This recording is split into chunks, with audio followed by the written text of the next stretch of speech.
right, so you're from Halifax, Nova Scotia, eh? That's it, born and raised. Do you want to talk a little about some of the people that you were rapping with when you were growing up there?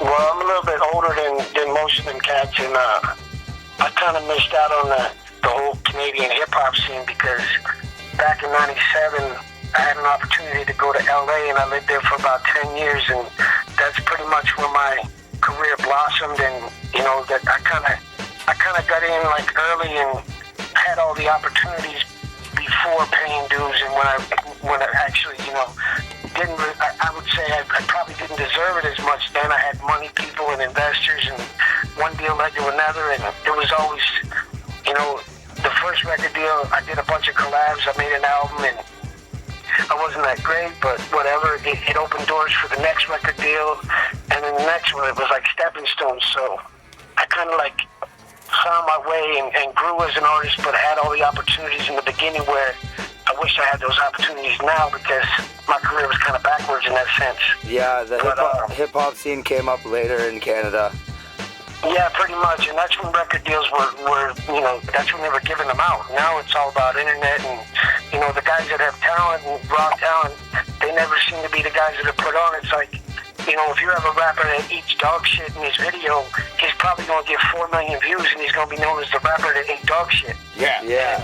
And labels will pick up on that because they already know that he has a following, or he has sales or whatever it is, and he might even be on Jay Leno, like you could be fucking that little cat Krispy Kreme and do some John Cena shit, and motherfuckers know who you are before they know Johnny Work, you know what I'm saying? Like, that's true, man. Yeah, then they blow up all over the place, man. Like, that's the internet, you know what I'm saying? And if you ain't grinding hard or have a street team or people that, you know, the younger generation, which is probably 2 generations behind me, like, doing that shit for you, then you're not really getting anywhere. You're kind of treading water, and it is what it is. And, you know, the music business takes money, it takes dedication, and it's pretty hard to, you know, support a family and live like that because it's a selfish dream, you know what I'm saying? And for me, music is like back burner. I still hold the talent, I still practice, I still do my thing, I still freestyle every day, and I still, you know, I'm still owning my craft, but at the same time, it's not as realistic because I got kids to feed, you know what I mean? I got bills to pay, and anybody that tells you that they're fucking living a life off of rap music is pretty much full of shit unless they got a song on the radio or they're on much music or they're touring with big people, and that's the life, you know what I'm saying? If you're living that life, then damn sure ain't making no living off of hip-hop unless you got, like, crazy ventures going on in clothing lines and as a promoter doing shows and whatnot, you know what I mean? Like, that's a full-time job. Crazy different avenues and lanes at the same time. Pretty much, and it's hard to support that without an investor or the right money behind it. You know it's all money nowadays. Like, to get anywhere, you got to pay some guy a bunch of money for him to do something for you to do this. Like, exactly. It's just business in every aspect. Yeah, they've taken the whole, like, music and made it pretty much a business now. Well, everything's business. There's businesses behind the business. Even Drake is a perfect example. Like, that guy's got enough money that he could probably put 10 people on in Toronto, but you don't see it happening. And it's like, you might scratch your head, but it's like, shit, it's like crabs in a bucket. Like, it's not just Toronto, it's all across Canada. Like, if you make it, you make it, but you really don't. You have to do some convincing to get labels to back your fucking ideas and your people and everything else. And yeah, he got The Weeknd, but The Weeknd's dope as shit, and that was probably a gamble for him too. But he's also got, like, friends that he grew up with and are mad talented that could use the opportunity and all them doors that are open. Like a guy like Bishop Brigante could probably blow if Drake just focused on him and just fucking, I'm gonna pay attention to Bishop right now and I'm gonna make it his turn and let him shine. It would take a guy like that to knock that motherfucker out the park, you know what I'm saying? Exactly, because Bishop got the talent, he got the drive, the ambition, but he ain't no motherfucking no beggar or no coattail rider neither, you know what I'm saying? He's his own man, and I know that about him. Like, he's a personal friend of mine, and I don't mean to make this about him. I'm just using that as an example. It's like, you know? Yeah, we talked don't nobody want to kiss ass to nobody for nothing because everybody's their own individual artist, and it's all about opportunity, perfect timing, and money more than anything, you know what I'm saying? For sure. Let's switch up the topic a little bit, and you got a song with Dre, eh? Well, yeah, I can tell you how that happened. A lot of people don't understand how that really happened, and I never really got an opportunity to explain that situation. But I met Dre a couple times in LA, just briefly, shook his hand. He's a quiet guy. He keeps to himself. He's not all about that. And there's a hidden rule in Hollywood: when you meet celebrities, you don't jock them and you don't fucking say a bunch of crazy shit, because that's what groupies and little fans do. You know what I'm saying? But like fellow artists and producers, you just hold your own. And if those people pick up on you or take interest, then you just ride with it. But other than that, like, I was I'm out west right now. I've been out here for a couple of years, but I was in Toronto for about 6 years after being in Hollywood for 10. And when I was in Toronto, when MySpace was still cracking, believe it or not, I got a message from Doggy Style Records, which is, everybody knows, which is Snoop's label. Yeah. And they had offered me, and I didn't take it personal, but I took it serious because I knew that I had something different to bring to the table. Like, they were probably offering this distribution deal to a bunch of artists that they took interest in or thought were dope or whatever, but I probably wasn't the only one, almost guaranteed. But the point is, I had an investor who had like millions of dollars, and I was like, okay, this is the perfect opportunity for me to holler at my investor and say, look, here's the situation. Doggy Style Records wants to offer me a distribution deal and distribute my record to them, where they're probably going to make a grip of money. I make shit, maybe a couple dollars on a record if I'm lucky, and that's how they want to do it. But I came at them, went and got an entertainment attorney with my own money, got my investor, and offered them, I said, look, what if I put up like $250,000 or even up to $500,000? Will you guys match it? Well, they thought that was an attractive deal because most artists can't come to the table like that, you know what I'm saying? So we flew them to Toronto, paid for the hotel, paid for the flights. The vice president, Snoop's vice president, came down with the A&R. That's dope. And they brought in, and we negotiated for like 3 days. The deal didn't go through. It was a crazy deal. Like, they only offered me like $25,000 advance. It was like a 30-page contract. They offered me a fucking Doggy Style Records gold chain and 2 singles with Snoop on my album. But in the contract, it was like there's no guarantee when your album's coming out. So I never really had there was no budget laid out. There was no timeline, no dates. And, you're on a label with like 40 other artists that have been sitting there for years. Like, when's the last time Snoop put out an artist? Everybody knows. Yeah. Like, E. White, fucking Doggy's Angels. The only ones that were successful was East Siders, and that fell apart. You know what I'm saying? So that's what I was looking at, and giving up my, I had a manager/investor contract, so you don't really make decisions when you do that. They make decisions, you know what I'm saying? So it wasn't in my best interest to go for that deal, and they wanted 100% of my publishing, which was retarded, which is crazy. Wow. That's some Suge Knight shit he tried to pull on me that pulled on him, you know what I'm saying? It's like, wow, you want all my publishing? And the only thing I would have got out of the deal was bragging rights to say I'm signed to Snoop and I'm from Canada and I can run around Toronto with this Doggy Style Records chain ready to get robbed, you know what I'm saying? Like, that's just crazy. Yeah. So none of it made sense, but it was like, it was a comment, but it really didn't go to my head because I knew that I kind of bought my way into that situation, you know what I'm saying? That's why I took interest in, and I knew that. I'm humble enough to know that, but they brought five tracks with them for me to demo, and they were here for 3 days, so they're like, they kind of put me on the spot and under pressure, which, pressure busts pipes. That's when I work at my best. Yeah. So they're like, go in the studio with these 5 tracks, and we want to see what you can do on the spot. So I had to literally go get studio time, paid for it for myself. I flew my producer down from Cali so he could come for this opportunity that I thought was huge. Yeah. And I was like, yo, dude, I got these guys up here, I need you in the studio with me, boom, boom. I've been working with him for like 15 years. So anyways, one of the tracks was produced by Dre. And on the track, when they sent it, how sometimes like there's a tag attached to a beat or something when you get it. Yeah. And, they don't really delete it, whatever it said, but it said, Busta Rhymes featuring Eve and Stat Quo, which is that cat from Shady Records. Yeah. And so the beat was originally, it was a Dre beat. It was originally for Busta, Eve, and Stat Quo, but never came out, so it became exclusive Crazy. to whoever they were going to give it to. You know what I'm saying? Like it was obviously scratched. That's so crazy. I took that beat, went in, did a solo song called Now You Know, which I shot a video for. It's on YouTube. You can check it out. But then there was another song. One of the demos was produced by Jermaine Dupri, and it was empty. It was empty, but it had a verse on it from Birdman. So I was like, shit, this is crazy. So I called that song $1 Million Dreams, because what else you gonna talk about with Birdman? That's all he talked about is Beverly's houses and fucking, you know what I mean, stupid shit that none of us have. Yeah. So I just flipped it and made it $1 Million Dreams. You know what I mean? I got that $1 Million Dreams on my mind, that type of shit. So I did that. Boom, they liked it, and then 2 other songs called Price of Fame and this other one called Die Hard were the 2 tracks that they gave me without Snoop on them, but just beats, empty. And they're like, these are the 2 singles that we're going to have Snoop on, and there's going to be a video for them if you sign this deal. But once again, no guarantee of the album coming out. Yeah. No guarantee my project and that. No guarantees of nothing. You know what I'm saying? That's why the contract was bizarre. My lawyer's looking at it like this is a joke. Yeah. You know what I'm saying? They must have thought you were just going to read it. You know what I mean? Yeah. So that's where I got those songs. They're legit. It was real. But I kind of just... I'm not going to say I stole them. I just used them to my advantage. And I was like, well, fuck it.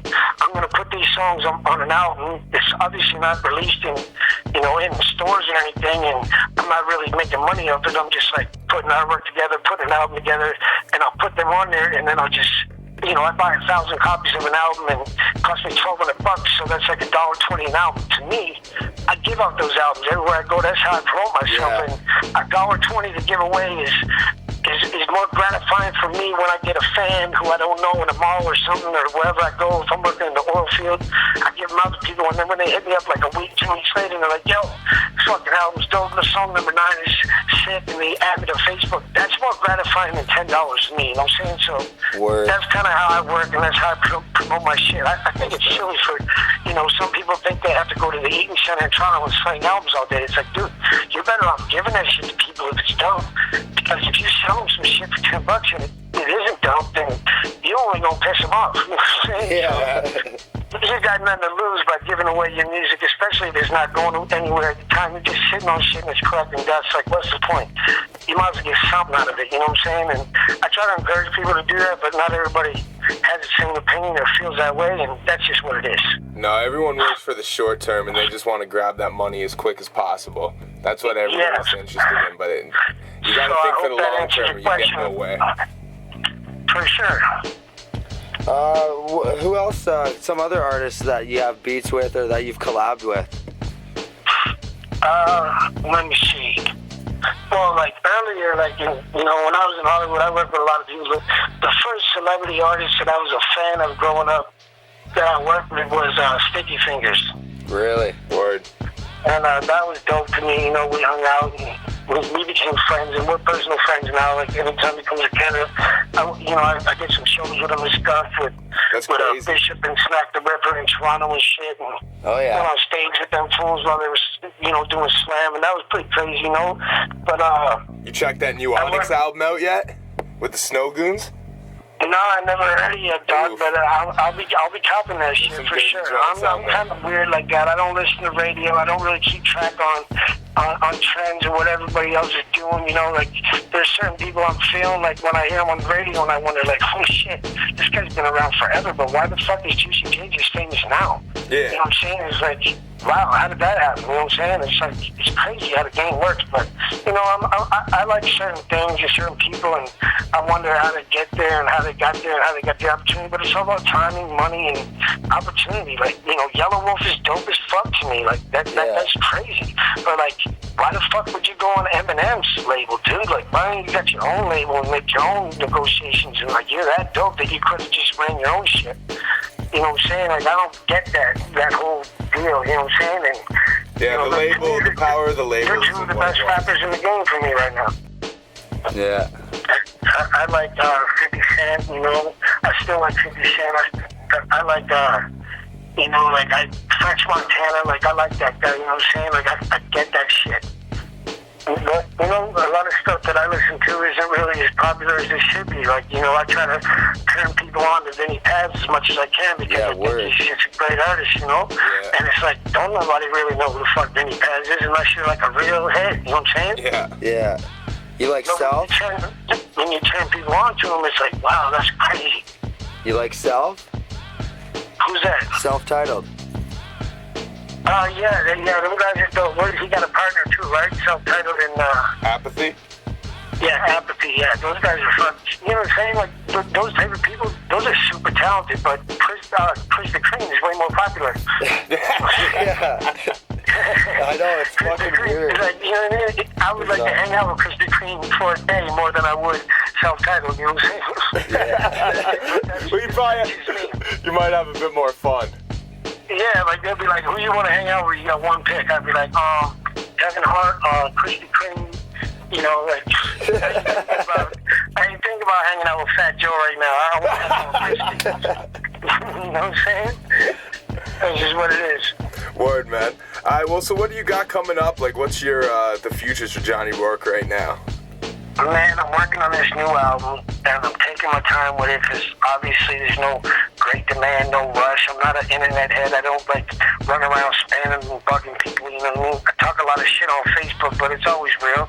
It is what it is. You know, I'm pretty opinionated, and sometimes I may come off negative or mad at the world or whatever it is, but shit, I go to bed mad, I wake up mad. That's what it is. I'm 2,000 miles away from my kid.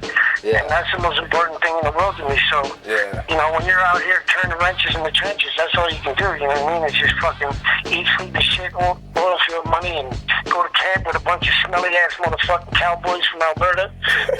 And, you know, I ain't living the dream. I ain't doing what I want to be doing, which is making music and obviously being on tour. And that's why I can't watch that shit. I can't watch, you know, check what people are doing because it makes me crazy. Like, I'm the type of guy that watches The Voice or American Idol, and you know, I ain't no bitch, but I'll start fucking crying when I see somebody with passion and they're living their dream and they're getting that opportunity and they're dope, and I'm just like, fuck, I want to be there so bad. I want to be that guy.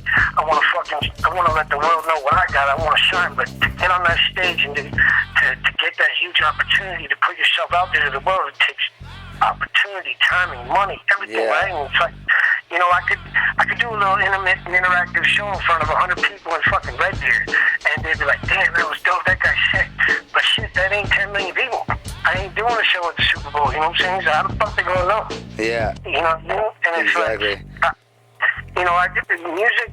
I make music because I've been doing it for like 15 years, but I still do it because I rely on strangers and the feedback from strangers, not my friends and family. Nobody, I don't have yes men around me. I don't have none of that. Like, I'm pretty much solo dolo, one man fucking gang. Like, that's how I roll. With a ton of friends that love me just for me. But, you know, I'm kind of weird. I'm kind of, you know, I'm an introvert. Like, I'm just different. So, you know, like, if I ever have an opportunity to play for, like, you know, 20,000 people, I ain't gonna fucking slip up. I ain't gonna trip. You know what I'm saying? Like, I'm gonna get it done. But it's hard to get that opportunity, you know? Yeah, I know what you mean.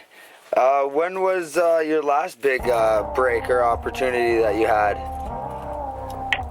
Probably that little Snoop Dogg thing, man. Like, I was excited about that. I was, like, having fucking visions of Grammys and everything. It was crazy. Yeah.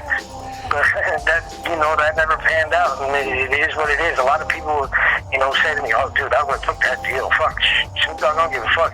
Yo, you don't understand. If you got a manager and you got a lawyer, dude, what's 20% of fucking $25 grand? And plus you're giving up $5 grand right there to your manager. Okay, now you got 20. Now another 20% for the lawyer. Okay, now you're down to fucking 15 grand. Shit, I spent 15 grand in a month on fucking fat bitches and blow. And now they got like those 360 deals, which are like even worse. And they always had those 360 deals. They were always fucking plan B alternative options. You know what I'm saying? It was that caters to the fucking, to the independent labels. You know what I'm saying? Like people that, you know, people come across and like, oh, we got universal distribution. We got distribution through Sony. Universal, like, well, fucking anybody can get that. You know what I'm saying? It don't mean shit. Are they gonna market you? Are they gonna fucking promote you? Are they gonna put all this money behind you? Yeah, But But yo, cuz, I got some company coming right now. Horrible time, and I didn't realize that they won't be here so quick, and they beeping on the other line right now. It's a big fat girl. She's in a taxi right now. She brought a casserole with her, and yeah, I'm good. Go get it, man. Get it tonight. Yeah, man, it's all about breaking records, and I appreciate you guys, man, and I love your grind, and I see what you're doing. Thanks, man. And if you know what I mean, anything I can do to help or promote you guys, or if you ever need another interview, or for sure. For sure. Contacts, some artists from Cali, whatever it is, you know what I mean, I can hook you up with some people. Yeah, man, we'll finish up the interview too another day. We'll have you back on for like a follow-up or whatever in a month or two. Of course. You know? Of course. Yeah, let's stay in touch, man. Like that's a beautiful thing. Oh, I appreciate you reaching out to us, man. I appreciate that too, man. I hope it was good for you guys. Oh, for sure. All right, cuz. All right, man, have a good night, eh? You too, buddy. Okay, talk to you later.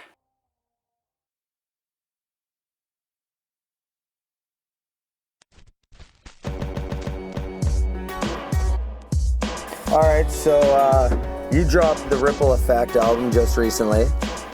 Yes, sir. What's your favorite track that you have off of that album? You personally. My favorite song, I don't know.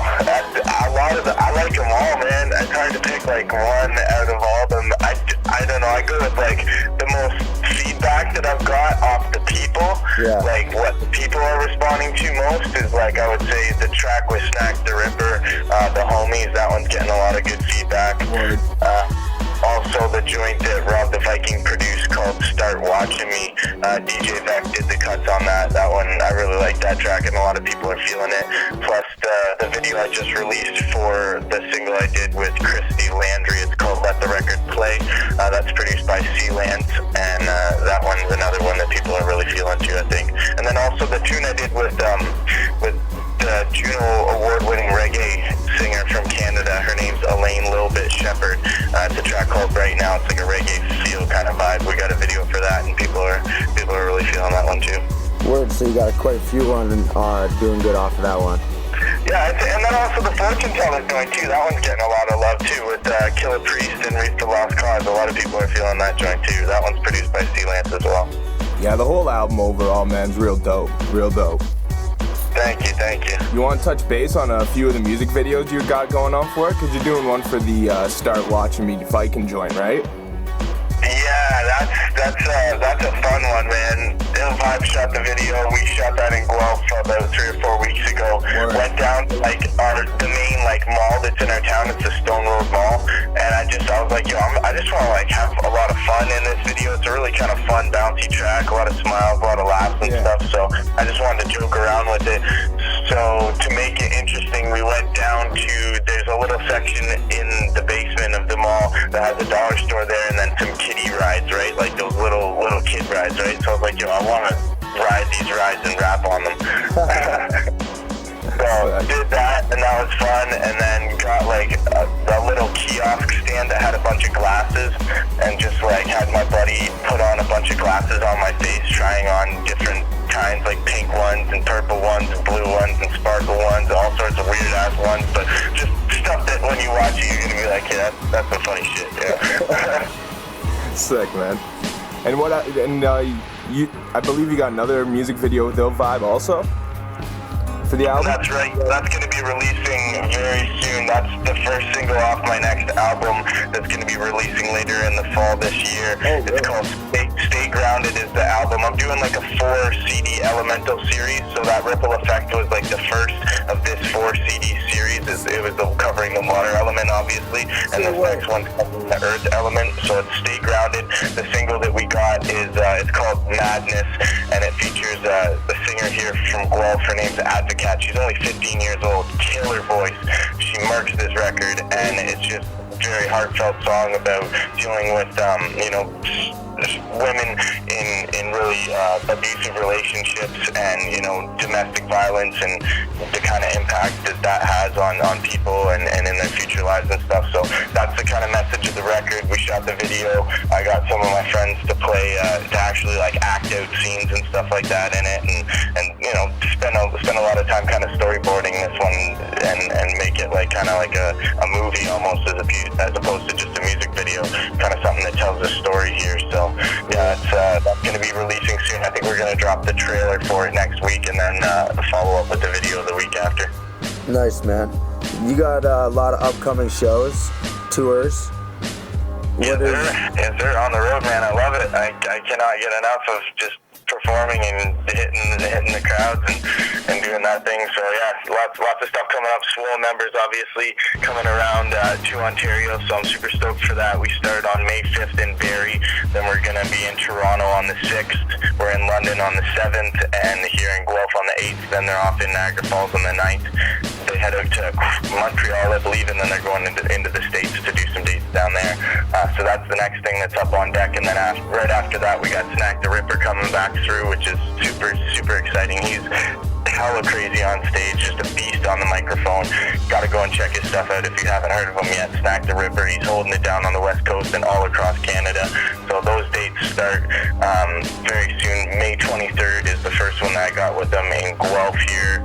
May 24th, we're in London. May 25th in Barrie, and then he's got some more dates around here too, so be on the lookout for all that stuff.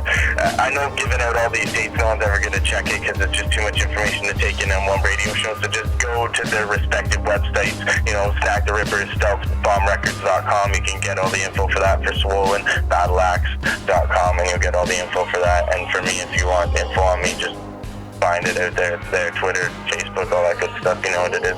Actually, tell the people how they can find you on Twitter and Facebook and all that too. Yeah, Twitter, at Robbie G Music, you know what I mean? I'm on Facebook, Robbie G, just search ROBBIEG. Quick little drop fact for the people, that stands for an acronym that's relying on brains, body, ideas, experiences, and goals. My real name's Robert Gruenbauer, so I just kind of like smashed it together. People called me Robbie G all the time when I was younger, and when I started rapping, I was like, boom, this is what it's going to be. That's the acronym I came up with. Robbie G, simple and plain, that's what it is, man. You can find me out there, I'm doing my thing. Yeah. And you got any more, like, you've had a big year, like, with a lot of tours, meeting a lot of different acts and going all over Canada and all that kind of, like, what's been the biggest moment you'd say so far that you've had now? Man, there's been way too many big moments today, man. The last year has been a blur. I'm making my dreams literally come true and manifest, like, in an everyday sense, like, all the time. It just makes shit happen, you know what I mean? If you want something to happen, you make it happen. Some of the coolest things I'd say is, like, I don't know, last year I did some pretty sweet shows. We did the Most Def show in Toronto. That was super cool. Yeah.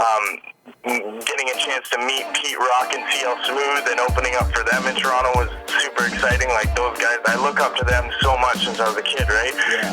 And even this show coming up this year, I got on the Rock Him show. That's July 4th in Toronto. That's gonna be huge. Whoa. And Rock Him, like, I'm such a big fan of Raw. Like, just the time, you know what I mean? So I got a chance to meet him 3 years ago at the Harbourfront Center in Toronto when he performed there last time, and like stuck around backstage. Got a chance to like shake his hand, and like I'm just like, yo, this guy is a god to me, you know what I mean? So it's super cool to be able to get a chance to rock the same stage as him. So that's coming up this year. Definitely got to give a shout out to Joel Ortiz from Shady Records there, Slaughterhouse. We got a chance to tour at the end of last year, and he's just a real cool dude, humble, down to earth, real respectable, good MC, fucking beast on the mic, obviously, lyrical as all hell, and just an overall good dude. So that was definitely a dream come true as well, just being able to be on the road with him and tour, and like, you know, every time I'm on the road with these guys, it gets me more experience and stuff. And then of course, got to give a big shout out to Mocha Only. That guy's been holding me down for a long time. You know, he showed me a lot of love early on, and that's kind of what helped me and helped my confidence as an MC too. So big ups to him. We're going to be touring again this year, starting May 30th and going till June 14th, all the way out into Vancouver. So come and check us out on that. That's the Stex Money Mocha Canadian tour, and that's coming up too, so stoked for that. Sick. Yeah, I seen a post that you made about the shows you've been doing the last 3 years and how they're escalating up.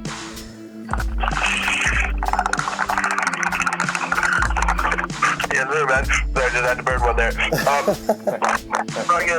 Yeah, man, escalating like crazy, bro. Like, just, it keeps going. Like I was saying, 3 years ago, I made a goal to do 50 shows, and I hit 48. The year after, I wanted to do 60 shows. I got 59 last year. My goal was 70 shows. I got 72. So I was super stoked that I surpassed my goal. And now this year, obviously, I'm going to set the bar higher. We'll go for 80 shows. And I think already with what my tour schedule is looking like, I think we're gonna do that. So shout outs to my team, all the people that are behind me, holding me down. You know, it's not just one person here, Robin, running this show. A lot of people, help me out. So I gotta give props where it's due, man, out there. Yeah, man. And actually, with that being said, with you trying to escalate and do so many more shows, and you were saying if you want to do something, just go for it. Who are some of the people you would like to actually grab and do some tours within the next year for maybe the end of 2014 or something? We're looking at bringing Killer Priest back up here again. Word. So he's a super dope dude. I like him. I'd like to have Reap the Lost Cause come back up again as well. Ari the Rugged Man, he's coming back, which is super cool. In talks with Maestro Fresh West right now, who I've got a lot of respect for, and I'd love to see him out on the road a little bit more. So we're trying to get some dates locked in for him. That'd be dope. Yeah, some other cats. As well. I don't want to drop the beans on anything until we get everything confirmed with all that stuff. But yeah, like I don't know. I'm just down to work with people that love hip hop and are about this culture and want to build it and progress it. Like you guys, you know what I mean? That care about the music and stuff. So like any artists that are in the game out there that are just grinding, like just keep grinding, because I'm out here. We respect it, man, for real. Yeah. Word, man. Word. Is there anything else you want to touch base on? I'm going to do a float tank in a second. I'm going to be late, dog. Alright. I'm going to do a float tank, so go and check that stuff out. Sensory deprivation tanks online and stuff. Like, you can find one in your area. Deep meditation stuff. You're in this bond of like water, 5,000 pounds of salt in the water. You lie down, and the water's the same temperature as your body. There's no light, no sound, no nothing, and you just like, you're in your own world. That's crazy. Alright, man. Well, enjoy that. Yeah. Don't let us hold you up, homie. Respect, man. Thank you so much for the interview, guys, and we'll definitely have to link up again and do like a longer one. I like talking, like I do the radio show every week on CFRU, so if people want to tune into that, it's 8 to 10 every Wednesday at www.cfru.ca, and I talk for hours on there, so maybe we should link up. We'll do like a cross interview type thing on that show with you guys, you know what I mean? Most definitely, good, man. Let's do that for sure. Cool. Alright? Yeah, man. Take it easy. Take care, homie. Alright, you too. Later, yeah. Peace.